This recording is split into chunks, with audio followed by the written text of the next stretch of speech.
విడు మొరటోడు అని వాళ్ళు వీళ్ళు ఎన్నెన్ని అన్న పసి పిల్లవాడు నవ్వాడు.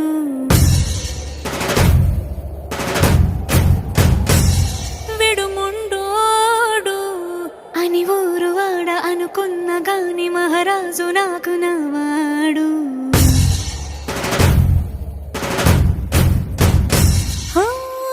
మాట పెడుసైనా మనసులో వెన్న రాయిలా ఉన్నవాడిలోన దేవుడెవరికి తెలుసును నాకన్నా.